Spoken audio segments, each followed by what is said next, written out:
जय प्रकाश जी, निदेशक अनुसंधान डॉक्टर एन डी शर्मा साहब, क्षेत्रीय अनुसंधान निदेशक अनुसंधान, सभी फैकल्टी मेंबर्स और सभी टीचिंग नॉन टीचिंग के स्टाफ और डॉक्टर चौहान साहब, प्यारे बच्चों, जैसा कि अभी डॉक्टर ने बताया, मेरी बड़ी प्रसन्नता हुई। परिवार छोटा है लेकिन काम बहुत बड़ा है। बहुत अच्छा काम कर रहे हैं, बहुत अच्छे स्टूडेंट यहाँ से निकल रहे हैं। और किसी कॉलेज की आइडेंटिटी तभी होती है, वहाँ से देखा जाता है कि कितने बच्चे एसआरएफ, कितने जीआरएफ और कितने नेट क्वालिफाई किया है। इसी के ऊपर उसकी गणना की जाती है। निश्चित रूप से ये महाविद्यालय ऊंचाइयों को छुएगा। जैसा कि डॉक्टर साहब बता रहे थे कि इस एआरएस की नींव बहुत ही महान व्यक्ति के द्वारा रखी गई है। और ये एआरएस का नाम इसीलिए ले रहे हैं क्योंकि एआरएस से ही अभी कॉलेज एआरएस में ही चल रहा है।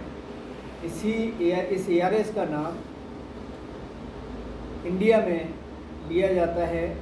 कम से कम चने की जो वैरायटी जो है डॉक्टर की डायरेक्टर रिसर्च साहब की, जो चने की जो वैरायटी है, ग्राम की जो वैरायटी है, चिक्की की जो वैराइटीज़ हैं, वो पूरे इंडिया में धूम मचाए हुए हैं।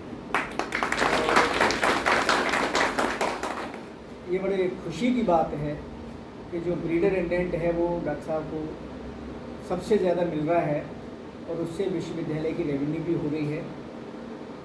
इसी तरह से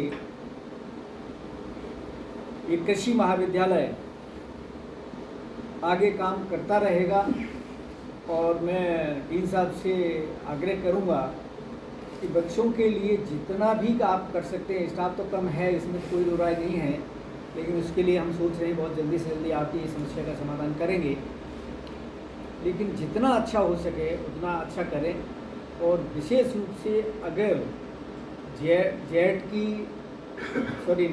नेट की और जीआरएफ एसआरएफ की अगर कहीं कोचिंग क्लास करा सकें तो और अच्छा रहेगा, तो बच्चों को और ज़्यादा इससे फ़ायदा होगा और हमारे बच्चे यहाँ से ज़्यादा आगे कंपटीशन में आ पाएंगे। पीएचडी के लिए भी बाहर जाएं, बड़ा सौभाग्य की बात है। जैसा कि भी कहा, 1-2 बच्चों को बाहर फॉरेन से ऑफ़र है, बहुत खुशी की बात है। ये बहुत अभी 5 साल पहले कॉलेज की स्थापना हुई, तो आज कॉलेज इस आयाम को छू रहा है। ये आप लोगों की मेहनत का ही प्रतिफल है। आप लोगों का पूरा स्टाफ, चाहे एआरएस का हो चाहे कॉलेज का हो, सब मिलजुल के काम कर रहे हैं। ये बड़ी खुशी की बात है। विश्वविद्यालय में कोई टीचिंग का नहीं है, कोई रिसर्च का नहीं है, कोई एक्सटेंशन का नहीं है। सब विश्वविद्यालय के वैज्ञानिक हैं। कोई भी टीचिंग में जा सकता है, कोई भी रिसर्च में जा सकता है, कोई भी एक्सटेंशन में जा सकता है। और तीनों ही एक्टिविटी में सबको पार्टिसिपेट करना है। उससे खुद का विकास होगा और विश्वविद्यालय का विकास होगा, उस संस्था का विकास होगा। आप लोगों ने मुझे बुलाया, मैं आया तो एआरएस पे था, लेकिन कॉलेज का भी आप लोगों से मिलने का हमें सौभाग्य मिला। और आप लोगों ने जो इतना अच्छे सत्कार किया, इसके लिए मैं हृदय से आपका आभारी हूँ। लेकिन आप लोगों से हमारा एक आग्रह रहेगा, इस विश्वविद्यालय को हमें देश की अग्रणी पंक्ति में लाना है। उस दिशा में हमें काम करना है। हम सब मिलके काम करेंगे तभी विश्वविद्यालय के लिए हम कुछ अच्छा कर पाएंगे। आप लोगों की अगर कोई समस्या है, उसके लिए विश्वविद्यालय स्तर पर जो भी समस्या है उसका निराकरण तुरंत किया जाएगा। कोई समस्या आपकी नहीं रहेगी, लेकिन आप लोगों को पूरी तन्मयता के साथ आत्मीयता से काम करना होगा, तभी इस विश्वविद्यालय का भला हो पाएगा।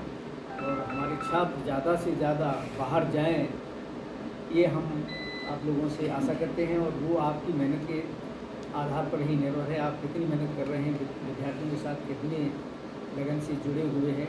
अभी आपके हमने लाइब्रेरी देखी, लाइब्रेरी बहुत अच्छी है, लेकिन इस लाइब्रेरी का उपयोग कितने विद्यार्थी करते हैं, वो एक सबसे बड़ा प्रश्न है। इसमें विद्यार्थियों को ज़्यादा से ज़्यादा मोटिवेट करें कि भाई लाइब्रेरी को अटेंड करें, लाइब्रेरी में पढ़ें, बैठें और इसका अध्ययन करें।